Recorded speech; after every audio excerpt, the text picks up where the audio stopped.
मैं अपने चाचा चाची के साथ रह रहा था। सबसे पहले मेरे चाचा की शादी हुई थी, लेकिन उनकी पहली पत्नी के निधन के बाद उन्होंने दूसरी शादी कर ली। चाची का बेटा हॉस्टल में रहता था। चाचा की दूसरी पत्नी बहुत अच्छी और सुंदर थी, लेकिन मेरे मन में उसके बारे में कोई गलत विचार नहीं थे।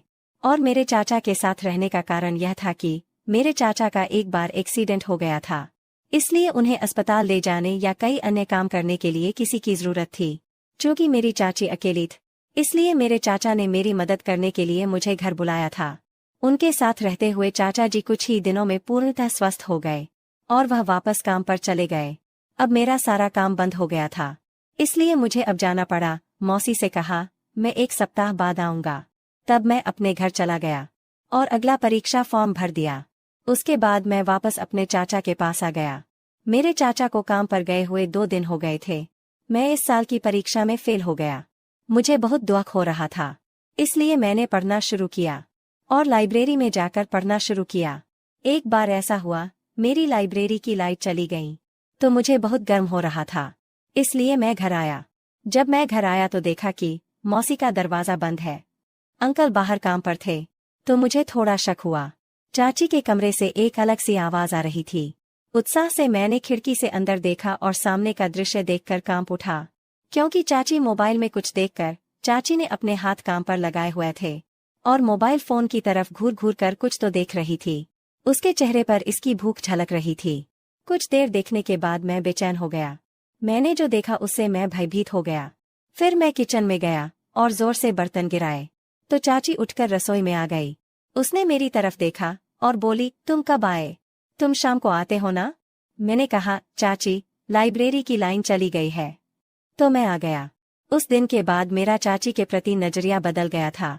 अब मैं हमेशा उसे उसी नज़र से देखने लगा, और कभी कभी जब मैं देख रहा होता था तो वह भी मुझे नोटिस कर लेती थी।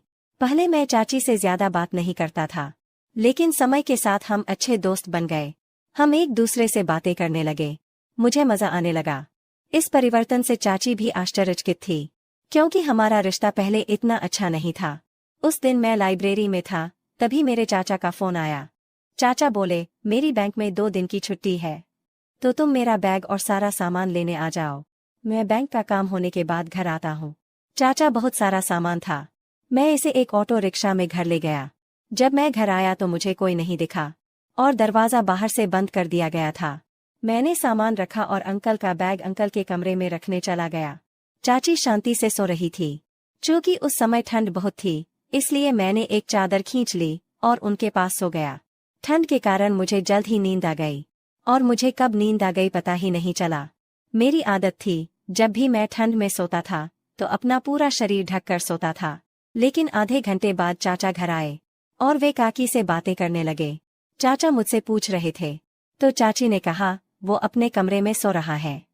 ये सुनकर मेरी नींद खुल गई। बाद में उस रात हमने खाना खाया और मैं बैठकर टीवी देख रहा था। अंकल अपने कमरे में सोने चले गए और चाची रसोई में व्यस्त थी। कुछ देर बाद चाची का काम हो गया और वो मेरे पास आकर बैठ गई। वह कुछ देर चुप रही। उसके बाद चाची बोली, तुम्हारी तबीयत तो ठीक है ना? मैंने कहा, मैं ठीक हूँ, लेकिन आप ये क्यों पूछ रहे हैं?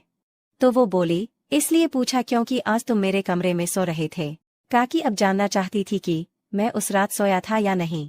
मैंने चाची से कहा, मुझे चाचा जी ने सामान लाने के लिए कहा था, तो मैं वह सामान ले आया और अंकल का बैग कमरे में छोड़कर सो गया, और मुझे कब नींद आ गई पता ही नहीं चला।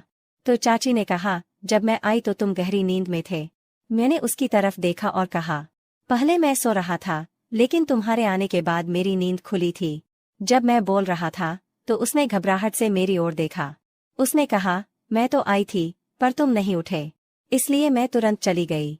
तो मैंने चाची से कहा, मुझे आपकी कही हुई और की हुई हर बात याद है। अब वो मेरी तरफ देखने लगी। उसे समझ नहीं आ रहा था कि क्या कहे। मैंने कहा, मैं तो पहले गहरी नींद में सो रहा था। जब तुम आए तो मैं थोड़ा जाग गया, लेकिन तुमने मेरे कंधे को छुआ। तभी मेरे शरीर पर एक अजीब सी अनुभूति हुई। जागरूकता इतनी तीव्र थी कि मुझे ऐसा लगा मानो मैं सपने से जाग गया हूँ। वह मुझसे कहने लगी कि तुम सोए हुए नहीं थे तो तुमने मुझे बताया क्यों नहीं? मैंने कहा, तुम्हारा वह स्पर्श मुझे तब तक मिलता रहा जब तक मैं पूरी तरह जाग नहीं गया। मैं इसलिए लेटा हुआ था कि बाद में तुम्हें बुरा ना लगे। और उस दिन तुम कमरे में मोबाइल फोन देखकर क्या कर रही थी? मैंने वो भी देखा है। अब वह कांपने लगी। उसकी आंखों में पानी आ रहा था। उसने धीमी आवाज में मुझसे कहा, तुम्हें तो सब मालूम है। तुम्हारे अंकल 5 से 6 दिन तक घर नहीं आ रहे हैं। तब तक मैं कुछ नहीं कर सकती। आज जो हुआ वो बहुत बुरा हुआ। मैंने उसकी तरफ देखा और बोला, काश मैं तुम्हारी मदद कर पाता। तो उसने मेरी तरफ अजीब नजर से देखा और बोली कि अब तुम्हें सब पता चल गया है, तो तुम्हें ही मेरे लिए कुछ करना होगा।